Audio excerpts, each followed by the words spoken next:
Programme में एक बार फिर खुशामदीद। बात हो रही थी मौजूदा सियासी माशी आइनी बहरान के हवाले से और ख़ासतौर पर पंजाब के पी के इलेक्शंस, उसके ऊपर जो पीडीएम की जमातें हैं वो डिले चाहती हैं। पाकिस्तान तहरीक इंसाफ चाहती है कि अदालती हुक्मनामे के मुताबिक मामला आगे चलने चाहिए। ब्रेक में हमें ज्वाइन किया जनाब नदीम कुरैशी साहब ने, सीनियर रहनुमा पाकिस्तान तहरीक इंसाफ से। कुरैशी साहब खुशामदीद कहते हैं आपको प्रोग्राम में। कुरैशी साहब, चूँकि ब्रेक से पहले हम बात कर रहे थे, आसिफ बाजवा साहब भी हमारे साथ मौजूद हैं मुस्लिम लीग नून से, और गुफ्तगू ये हो रही थी कि ज़ाहिर इन हालात में आज आसिफ अली जरदारी साहब ने कहा कि जी सियासी लीडरशिप से बात हो सकती है लेकिन इमरान खान साहब से बात नहीं हो सकती क्योंकि वो सियासी आदमी नहीं है। दूसरी तरफ ज़ाहिर सबसे बड़ी सियासी जमात है इस वक्त आपकी और वोट पड़े हैं आपको। ख़ुद जरदारी साहब ये बात मान रहे हैं कि अभी जो जामपुर के इलेक्शंस हुए उसके अंदर पाकिस्तान तहरीक इंसाफ को वोट मिलना इस बात की कासी करता है कि ज़ाहिर हम महंगाई को कंट्रोल नहीं कर सके, इसलिए आपको वोट पड़े। क्या कहेंगे इसके ऊपर कुरैशी साहब? अब बिस्मिल्लाह हमारे रहीम। तो मुझे आपकी ऑडियो का प्रॉब्लम, मुझे सही तरह आपकी बात समझ नहीं आई। मैं जहां तक समझा हूं आपके एक फिक्रे को कि एक तो केपी और पंजाब असम्बली के इंतखाबात के हवाले से आपने फरमाया जमातें चाहती है कि मुल्क में इंतखाब ना हो, पर ये वक्री चश्मे फलक ने भी देखना था और पूरी धरती में मौजूद लोगों ने भी देखना था कि जो लोग जमहूरियत जमहूरियत जमहूरियत पार्लियामान पार्लियामान पार्लियामान का राह गलाते रहे, अपनी कारकर्दगी की वजह से, मकाफात अमल की वजह से, अपनी मुनाफकाना पॉलिटिक्स की वजह से, पाकिस्तान अवाम की खिदमत की बजाय अपनी जाती प्रोजेक्ट्स की पॉलिटिक्स की वजह से आज वो इस काबिल हो गए हैं कि हुकूमत में होते हुए उनमें इतनी जरूरत नहीं है कि वो पाकिस्तान की अवाम को ये मौका दे कि वो वोट के जरिए फैसला करें कि पाकिस्तान पर हुक्मरानी किसकी होगी। ये एक बहुत बड़ी एक नई तारीख लिखी जा रही है जी। बतौर एक सियासत के तालिब इल्म के मैंने तो ये देखा, पढ़ा, सुना और यकीनन आप छोटे हैं मुझसे, आपने भी पढ़ा होगा, बड़े इंटेलेक्चुअल एंकर हैं कि पाकिस्तान समेत दुनिया भर में हमेशा हुकूमतों के खिलाफ अपोजिशन के इत्तेहाद बना करते थे।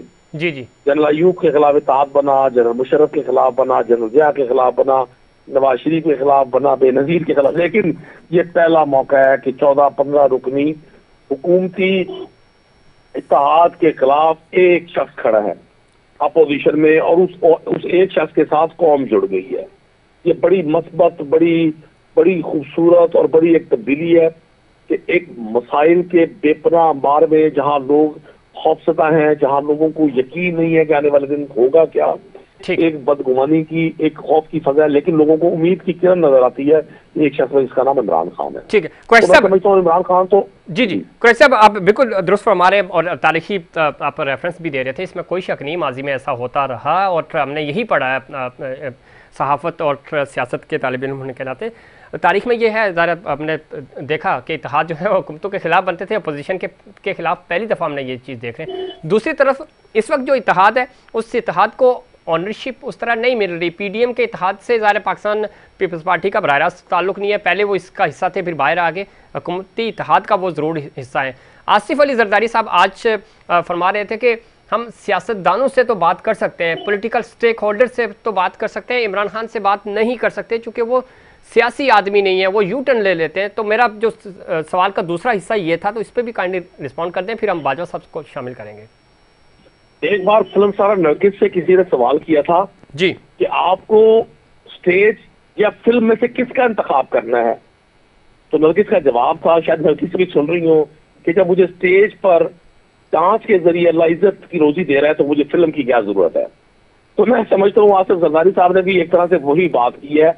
इन्होंने अपना नाम सियासतदान रखा हुआ है जबकि खुद इनके अपने आज के हलीफ और कल के हरीफ जो इनके बारे में जिस नाम से इनको पुकारा करते थे वो नाम भी तारीख के सफ़ों पर तहरीर है, और जिस नामों से ये उनको पुकारा करते थे तो पाकिस्तानी कौम का वो एक नौजवान जो आज नौजवान है, अगर वो सिर्फ 10-15 साल पीछे चला जाएगा तो उसको पाकिस्तान की पॉलिटिक्स में मिस्टर 10%, मिस्टर एफर्ड्रिन, राजा रेंटल, मौलाना डीजल, ये इस तरह के नाम वो इनहेरिट करेगा तो वो समझेगा यार ये हमारे मुल्क में ये लोग पॉलिटिक्स करते रहे थे, ये वो लोग थे जो 30-40 साल के मुल्क के इक़्तिदार पर राजबान रहे।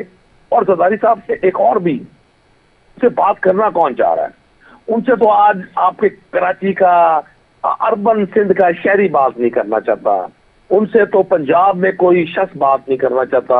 आज वो गलबन मुल्तान मेरे शहर आए हुए हैं तो 20 लोग भी इस्तकबाल के लिए नहीं आए। ये मतलब पॉलिटिकल एक लोगों का जवाब है इनकी पॉलिटिक्स के अगेंस्ट। 200 वोट लेने वाली जमात जो एक जमाने में पंजाब की, पाकिस्तान की, सिंध की और दूसरे सूबों की एक बड़ी जमात समझी जाती थी पीपल्स पार्टी, जरदारी साहब की कोना मश्क क़यादत में आज वो इस हद तक आ गई है कि इंटीरियर सिंध, रूरल सिंध के अलावा इनके पास कैंडिडेट्स नहीं है। ये तो कुरैशी साहब बिल्कुल ठीक कह रहे हैं। लाहौर से जन्म लेने वाली पाकिस्तान पीपल्स पार्टी जिसका आगाज लाहौर से हुआ वो पंजाब में हमें दूर दूर तक नजर नहीं आती, इसमें तो कोई शक नहीं है। और सिंध में भी सिंध के चंद अजला तक सुकड़ कर रह गई। कुरैशी साहब लाइन पर रहिएगा, जरा बाजवा साहब को भी शामिल करते हैं। बाजवा साहब, जो कुरैशी साहब बात कर रहे हैं और खुद जरदारी साहब ने भी कहा, महंगाई पे हम बात कर चुके हैं पहले हिस्से में भी, ये फैक्टर तो है, ऑनरशिप नहीं है। दूसरा ये कि सियासी तौर पे हम डायलॉग की तरफ क्यों नहीं जा रहे? पॉलिटिकल स्टेक होल्डर्स बात नहीं करेंगे तो कौन बात करेगा? और बदकिस्मती है कि पिछले 9-10 महीनों के अंदर हमारे वो फैसले जो लाहौर में होने चाहिए थे, जो इस्लामाबाद में होने चाहिए थे, वो अदलिया कर रही है, चाहे वो हाई कोर्ट के फैसले हों या सुप्रीम कोर्ट के फैसले हों। तो देखिए, आप तमाम स्टेक होल्डर्स ही तो थर्ड पार्टी को इन्वॉल्व कर रहे हैं, और जब थर्ड पार्टी फैसला सुनाती है तो ज़ाहिर किसी के हक में जाता है और किसी के खिलाफ जाता है, उसके बाद फिर हम उसको कंट्रोवर्सी करना शुरू कर देते हैं। बाजवा साहब, देखिए, मैं कहता हूँ कि मियां शहबाज शरीफ साहब ने जब 2018 के इलेक्शन में जब वो इलेक्ट हुए बतौर अपोजिशन लीडर जी, तो उसमें उन्होंने सबसे पहले ऑफर की, सबसे पहली स्पीच दी नेशनल असेंबली में, और उन्होंने कहा कि आइए, हमें अच्छी मामला का सामना है तो हम आपके साथ मिसाके मईशत करने तैयार हैं, नंबर 1। लेकिन इमरान न्याजी साहब ने कहा कि मैं किसी के साथ हाथ नहीं डालूंगा, किसी के साथ बैठूंगा नहीं, मर जाऊंगा, खुद किसी करूंगा नहीं, मिलूंगा। अब जब मियां शहबाज शरीफ साहब जब सॉरी बहुत प्राइम मिनिस्टर आए तो उन्होंने फिर कहा कि आइए हम बैठ के मईशत पे बात करते हैं, हमें अपने मुल्क को इस दलदल से निकालना है, हम इस पर बात करने को तैयार हैं जी। लेकिन इमरान न्याजी साहब ने कहा मैं कतई तौर पे इनके साथ नहीं बैठूंगा, इनके साथ हाथ नहीं मिलाऊंगा, मैं खुदकशी कर लूंगा। इसीलिए आज आसिफ जरदारी साहब ने ये कहा कि हम आज उसके साथ बैठना नहीं चाहते कि एक आदमी जो एक पार्टी का सरबराह हो, उसकी पार्टी वो एक पॉलिटिकल लीडर हो, लेकिन वो अपनी अना और हट धर्मी और जिद की वजह से उसने पाकिस्तान की 2 इलेक्टेड सूबाई असम्बलियों को अपनी अना की भीड़ चढ़ा दिया और इलेक्टेड लोगों को घर में भिजवा दिया। लेकिन बाजवा साहब, इसमें एक चीज ये भी तो है ना बाजवा साहब, वो जरदारी जिसको आप लड़काने की सड़कों पे घसीटना चाह रहे थे, उस जरदारी को जो आप मुल्क की बीमारी जिसको कहते थे, तो उसके साथ बैठने के लिए आप तैयार है, तो इमरान खान साहब के साथ बैठने को क्यों नहीं तैयार? नहीं सर, देखिए, हम तो बैठने को तैयार हैं, हम कभी ये नहीं कहा कि हम नहीं बैठने को तैयार। लेकिन अगर आप ये बात करते रहेंगे ना सर, कि अगर एक बात अगर आपने एक सियासी बात की इलेक्शन कैंपेन के दौरान 2013 में ये बात हुई थी, मुझे याद है, तो सर उसके बाद उन्होंने उनके साथ बेग पार्डन किया और कहा कि मुझे ये बात सियासत में भी नहीं करनी चाहिए थी, नंबर 1। नंबर 2, अब बात ये है कि अभी इससे पहले ऑल पार्टीज कॉन्फ्रेंस बुलवाई पाकिस्तान की इस गवर्नमेंट ने, तो उसमें भी इमरान न्याजी साहब ने कहा कि हम नहीं जाएंगे। उस पर कुरैशी साहब कमेंट करेंगे, लेकिन मैं ऐड कर देता हूं इसमें, चूंकि बाजवा साहब उसमें मसला ये हुआ, एपीसी भी बुलाई, एपीसी की आप बात कर रहे हैं, और एपेक्स कमेटी का इजलास भी हुआ पेशावर में जब पुलिस लाइन पे अटैक हुआ। अगले ही दिन आपने पाकिस्तान तहरीक इंसाफ के लोगों को पकड़ लिया, तो जब एक तरफ मुकदमात बन रहे होंगे तो दूसरी तरफ वो टेबल पे कैसे आएंगे? ये भी तो मसला है। ये देखिए सर, आप क्या बात करते हैं कि हमने पकड़ लिया, हमने तो किसी को पकड़ा नहीं। जो मुतलका इदारे थे, अगर ये लोग मुद्दई बनते हैं, अगर वो स्टेट के बात करते हैं, स्टेट के खिलाफ बात की है उन्होंने, या ये आज खुद गिरफ्तारियां देते हैं, क्या हमने निजी केस करवाया इनके? क्या हमने FIA के जरिए इनको पकड़वाया है? क्या हमने कोई झूठी क्या रात को टिकर चैनल है 74 FIR है। सही। चैलेंज करता हूँ ये टीवी पे दिखाएं 74 FIR लोगों को दिखाएं। ठीक है बाजवा साहब आप लाइन पे रहना जरा, मैं कुरैशी साहब से पूछ लेता हूँ। बाजवा साहब लाइन पे रहे। कुरैशी साहब एक तो ये कह रहे हैं कि जी मुकदमात आपको हमने दावत दी, आप आए, आप APC में नहीं आए, आप एपेक्स कमेटी के इजलास में नहीं आए, ज़ाहिर है उस वक्त बड़ा एक सानिया था। और दूसरा ये कह रहे हैं कि डायलॉग हम तो चाह रहे हैं, हम तो 2018 में भी हाथ मिलाकर अपोजिशन में थे तो हम कह रहे थे कि खान साहब को के साथ चलने को तैयार हैं, लेकिन आप ही की लीडरशिप कहती है कि इन डॉक्टरों इन चोरों के साथ हम नहीं बैठना चाह रहे।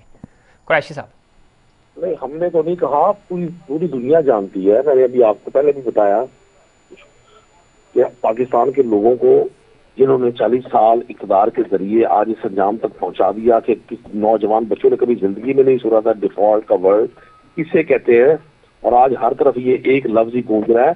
तो इन मुआशी साइंसदानों के साथ हमने क्या बात कर रही थी, हमारा कौन सा इनके साथ, ऐसा हमारी मजबूरी थी। मैं आपको अर्ज कर दूं, इमरान खान साहब ने बारहा ये बात कही कि हर मौजू पर बात हो सकती है माँ सिवाय करप्शन के। और इमरान खान साहब जो कहते थे कि मैं इनको NRO नहीं दूंगा, उनकी बात सही साबित हुई। इन्होंने एक पूरा प्लान तैयार किया, उस प्लान को इम्प्लीमेंट किया, बहुत सारे लोगों ने सहूलतकारी की, ये इक़्तिदार में आ गए। और आप पिछले 1 साल में देखें तो क्या हुआ कि वो बड़े बड़े मनी लॉन्ड्रिंग के, अफासाजात के और करप्शन के, किकबैक्स के सारे केसेस आहिस्ता आहिस्ता अपनी मौत की तरफ बढ़े। और वो केसेस जिनके बारे में कहा जाता था भाई फलां केस में 1200 अरब है, फलां जगह 1000 अरब है, फलां जगह 500 अरब है, फिर इन्होंने ले लिया।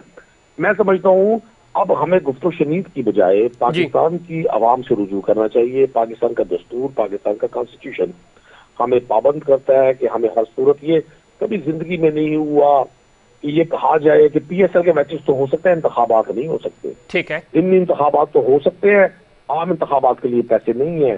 कभी फला इदारा इनकार कर रहा है, कभी फला इदारा, मतलब इंतखाबात के लिए अब हमें सुप्रीम कोर्ट और हाई कोर्ट की मदद लेनी पड़ी। ऐसा ही है। कुरैशी साहब चूंकि वक्त भी कम है और बदकिस्मती है, जब हम ज़ाहिर तीसरी पार्टी के पास यानी थर्ड पार्टी के पास जाएंगे, अदालतों में जाएंगे तो वहाँ से इसी तरह के फैसले आएंगे, फिर हमें पसंद आते हैं नहीं पसंद आते। बेसिक सा सवाल है कि हम सियासी तौर पे तमाम पॉलिटिकल स्टेक होल्डर्स क्यों फेल हो जाते हैं, हम अपने फैसले खुद क्यों नहीं कर पाते, चाहे वो पंजाब असम्बली हो, KP हो, सिंध हो, बलूचिस्तान हो या नेशनल असम्बली हो। लेकिन मैं आपको गुजारिश कर दूं, पाकिस्तान की सियासत को जिस तरह से लोगों ने हाईजैक किया और ये चंद खानदानों की गुलाम बन गई, आपको लगता है पाकिस्तान में पॉलिटिक्स हो रही है? आप कोई एक डिसीजन मुझे बता सकते हैं कि पिछले 11 माह में आपने या मैंने सुना हो कि पब्लिक वेलफेयर के लिए हुकूमत ने लिया हो, अवामी बहबूद के लिए?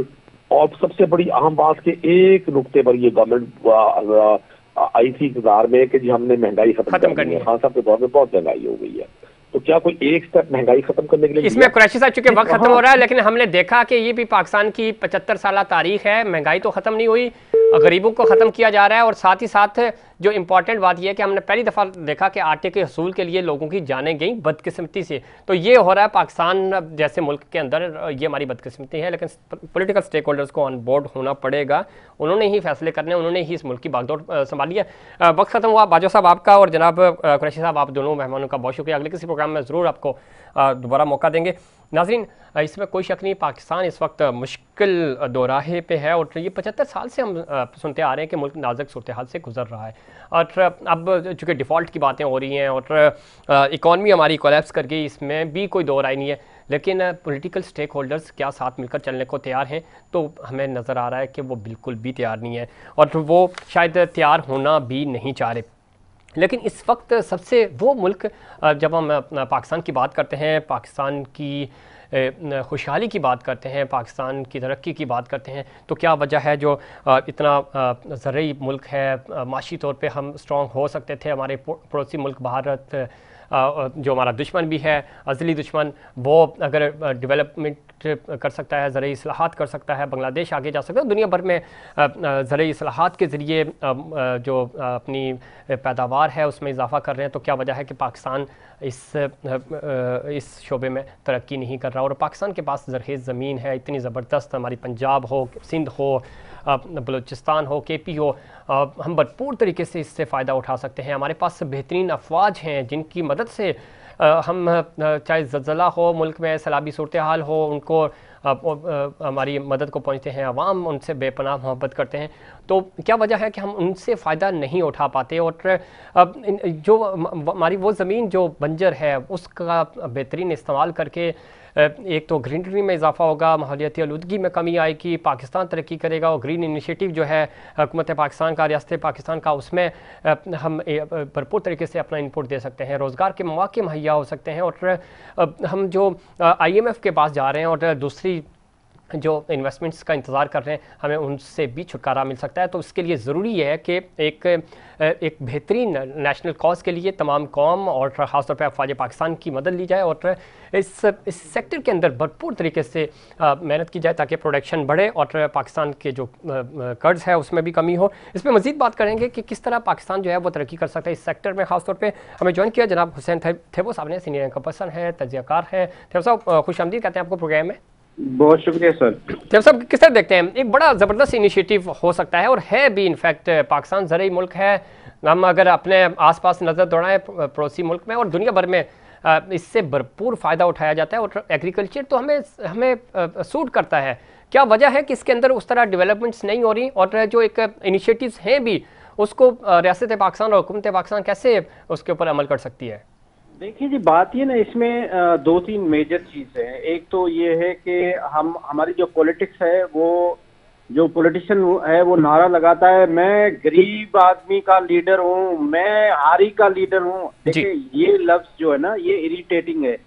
जब तक आप ये समझते हैं कि ये जो किसान है, ये जो हारी है, ये कोई गरीब है या ये कोई निचले दर्जे की जॉब है, तो ऐसा नहीं है। दुनिया में हाईली क्वालिफाइड लोग जो बैचलर हैं, जो इंजीनियर हैं, वो इस टेक्नोलॉजी में काम करते हैं, वो जिसकी वजह से पूरे रिजल्ट भी लेते हैं। हमारे यहाँ पुराने तरीके से एग्रीकल्चर काश्त किया जाता है। हमारे पास लोग 60 से 70% वाबस्ता एग्रीकल्चर की फील्ड से है, लेकिन हम कोई भी चीज ऐसी नहीं है जो हम इतनी बना सकें जिसको हम सफिशिएंटली एक्सपोर्ट भी कर सकें। आज भी हम सारी चीजें इंपोर्ट कर रहे हैं। हमारे मुल्क में एक इदारा है जो पाक आर्मी है और वो बहुत सारे फील्ड में काम कर रहे हैं और वो बहुत अच्छे तरीके से परफॉर्म कर रहे हैं। हम बचपन से देखते हुए आ रहे हैं। तो थेबो साहब इसमें कोई शक नहीं, बेहतरीन ऑर्गेनाइजेशन है, अच्छा एक एग्जीक्यूशन बहुत ज़बरदस्त है।